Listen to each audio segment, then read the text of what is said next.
স্বামী বিবেকানন্দের ১৬৩তম জন্মজয়ন্তী পালন করল দার্জিলিং জেলা তৃণমূল ছাত্র পরিষদ। এদিন স্বামী বিবেকানন্দের জন্মজয়ন্তী উপলক্ষে দার্জিলিং জেলা তৃণমূল ছাত্র পরিষদের সভাপতি তনয় তালুকদারের নেতৃত্বে একটি শোভাযাত্রার আয়োজন করা হয়।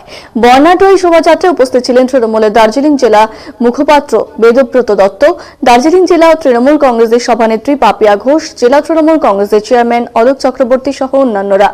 এই শোভাযাত্রা শিলিগুড়ি বাঘাযতীন পার্ক থেকে শুরু হয়ে শহরের বিভিন্ন রাস্তা পরিক্রমা করে।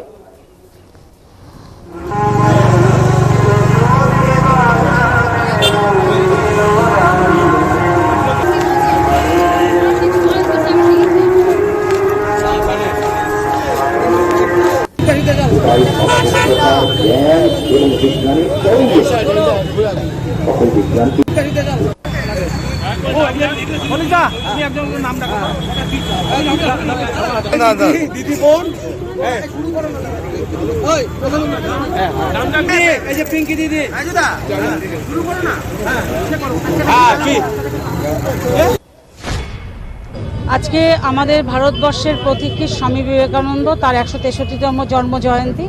সেই উপলক্ষে আমরা শহর গ্রাম মিলিয়ে প্রত্যেকটা ব্লকে, অঞ্চলে, ওয়ার্ডে আজকে আমরা প্রোগ্রাম রেখেছি। কোথাও মূল সংগঠনের পক্ষ থেকে, কোথাও যুবর পক্ষ থেকে, কোথাও ছাত্রের পক্ষ থেকে, কোথাও মহিলা, কোথাও শাখা সংগঠন সেল, সকলেই প্রোগ্রাম রেখেছে।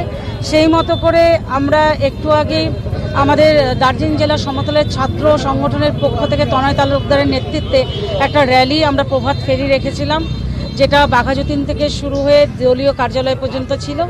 এবং এখন শহর তৃণমূল কংগ্রেসের পক্ষ থেকে মহিলা টোটো চালকদের হাতে আমরা আজকে শীতবস্ত্র তুলে দেব।